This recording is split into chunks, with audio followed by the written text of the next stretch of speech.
Okay, everybody, it is me, Gregory Mannarino. It is still Wednesday, March 2nd, 2022. Wow, that's all I have to say. WTI over $112 a barrel. No surprise to you. And we're not done yet. I'm just going to tell you right now, and I think you already know that. People, commodities are exploding. They're exploding.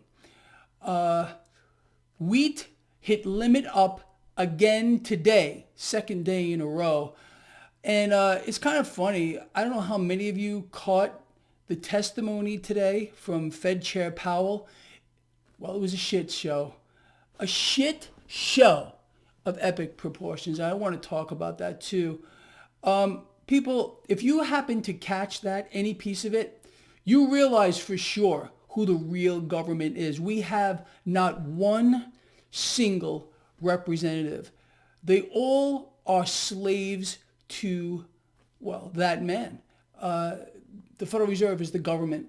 Not one person asked, in my view, anything that would have put that man on the spot, raised a question about what the Fed has been doing since they missed their 2% target. I mean, we are at 7.5%. We know it's way higher than that with regard to inflation. And he made some startling admissions today. And like I said, I'm going to do a little blow by blow with that. Now, let's go back to this market. Nice rally today, despite the fact, yet again, crude oil ripping higher, and we haven't seen anything yet. Okay, lovely. 10-year yield, people, higher. Okay, I'm going to say somewhat normalizing. However, you know what I've been explaining for a while, and I want you to pay attention to this. The sweet spot for the market and the banks is going to be 2%, above 2%. I think we're going to get there. I really, really do, especially in light of testimony today from the Fed thing, Yellowstone Powell, and what Canada did. They raised their benchmark rate 25 basis points. I think the Fed is going to follow suit exactly. Okay, and the market is going to get all giddy off of it. So just be ready for that too. So on the back of the rally in the market, on the back of crude oil ripping higher, commodities going absolutely crazy, you got cryptocurrencies and Bitcoin relatively flat, under a little pressure. But okay, whatever, still doing well. Gold and silver, especially after the run-up yesterday. All right, we gave back a little bit today, but that's just the way it goes. You know where to be. You know why you're holding these things, period, the freaking end. The dollar today, which was higher earlier, did come down. If you recall the video I did this morning, I explained to you there appeared to be a little bit of a safety trade going on. Stronger dollar, 10-year yield was a little lower, but it played out to be a nice day. Again, in light of testimony from the Fed chair and what Canada did. And look, with regard to Ukraine, Russia, look, it's over. All right, and the market knows that. The only thing the market would fear would be if, in fact, this goes beyond Ukraine. I explained to you yesterday when I witnessed that 10-year yield, I mean, crater, 1.68. I mean, consider the fact that we were just over 2 recently. I mean, what a move. I think the market was concerned. Maybe the still is a little bit, but I think the market's going to shrug off. I really do. And I think the market's on sale. It's been on sale for a while now.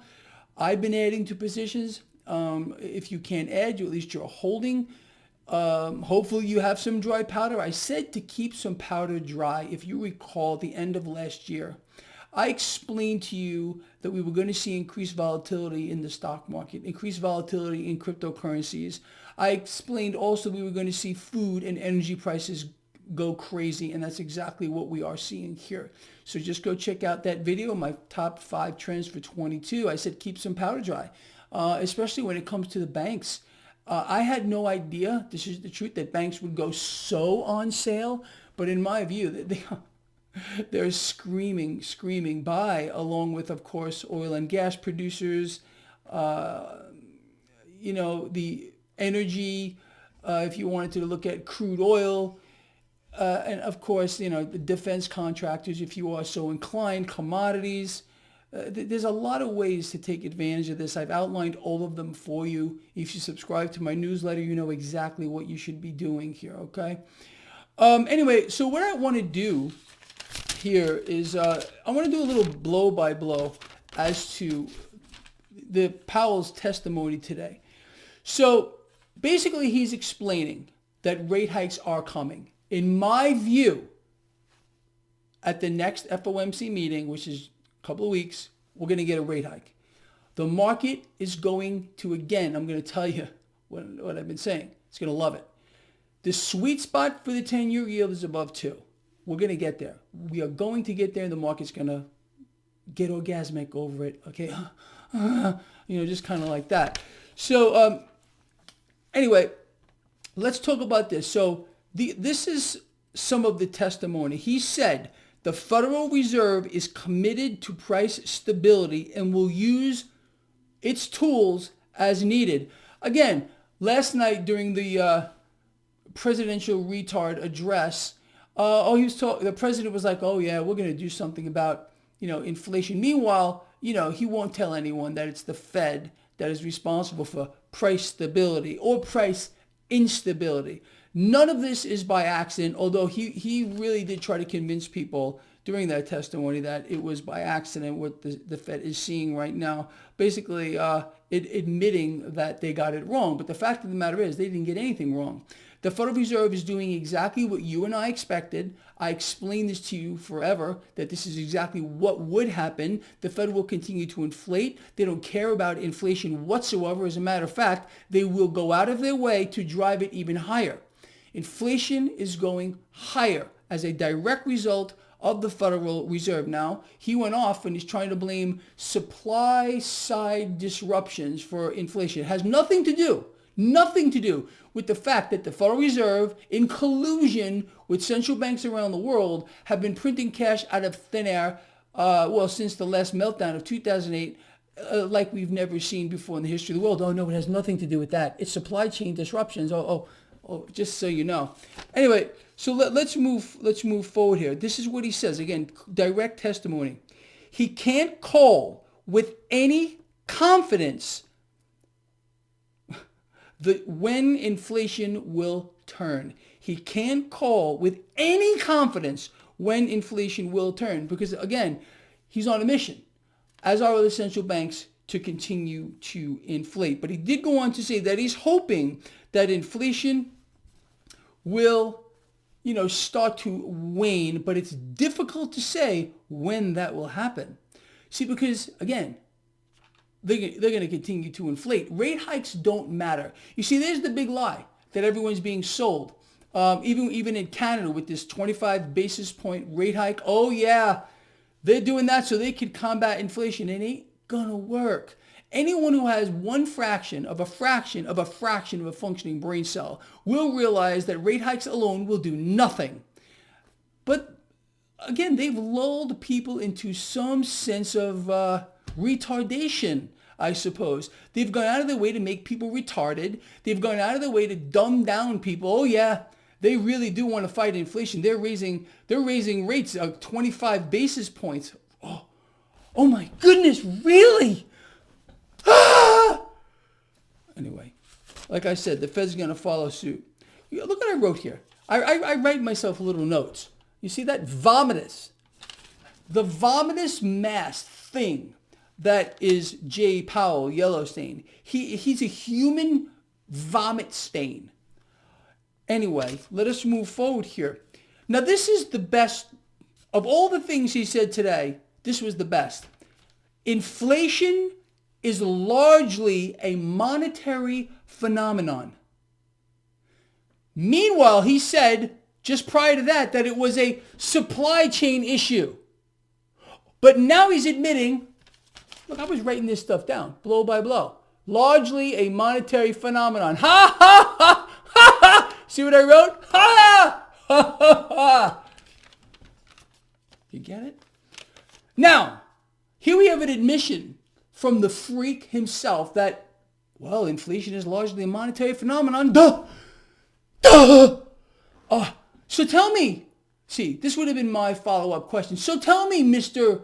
Fed Chair Retard Vomitous Maths, you're telling me that it's largely a monetary phenomenon. Is that why the Federal Reserve has been inflating and inflating and inflating and buying debt and buying mortgage-backed securities and issuing dollars around the world? So you're trying to tell me, sir, that that's not the reason why we're seeing inflation. It's supply chain disruptions. It has nothing to do with the fact that it's largely monetary phenomenon. Duh! You can't make this stuff up. Oh, we also found this out. Despite the fact that Russia is bombarding cities over there right now. Oh, they're willing to talk. Remember what I told you. They're going to prolong this. Every crisis must be prolonged and then prolonged again and prolonged even further than that, because the more they can prolong a crisis, the more cash is going to be thrown at it. For example, right now, more arms deals, more cash being promised to Ukraine, which is losing, to fund that war over there. Lovely, isn't it? Anyway, look, I've had just about enough. I hope you have too. I would be willing to bet that all of you, nothing surprises you. You follow this blog, pretty much you're seeing the script play out that I've laid out for you. It's all playing out. It's pretty freaking incredible. Anyway, let's see where this is going to go. You and I got this covered from every angle anyway. Do we really care? No. Honestly, other than from a human standpoint, that people are dying as the world sits back and just watches. That's what we're doing. We're all watching it happen. It's like a game, isn't it? Unless you're one of those people that are dying, dead, suffering, being caught. I told you what central banks will do. They'll kill whoever they have to kill to keep the system going. The debt-based economic model is the greatest curse upon the earth. It's also the greatest threat to humankind. Again, without the relentless borrowing of cash or creating reasons like the one we're seeing now to pull cash from the future, the system will die. And they will not allow the system to die. You see, you have to understand something. Most people believe that governments are in business to help the people get along. Being that the Federal Reserve and central banks are now the government of the world, their job is not to help anyone. Their job is to help themselves. Their job is to allow themselves to survive. That's the real business of government. Governments exist for their own benefit, not for the people. And now that we have a one world government, central banks, like I said, you and I, we are clearly expendable. Your children, everyone, all can be just miraculously just gone. All right. As they continue to relentlessly fulfill their end game, people. That's what we're seeing here. Every event like the one over there, who finances all this stuff? Where do you think the cash comes from? Gladly. You think it's, they have it just sitting pallets of cash in some vault? No, it all has to be borrowed from central banks. All the weaponry that we're sending over there, the United States, the European Union, where's that coming from? We don't have it. It's got to be funded by central banks as well. Don't you see? I really hope you do. All right, look, I'm out of here. Please ponder these things. Share this video. I will see all of you, well, later, of course. And that's it.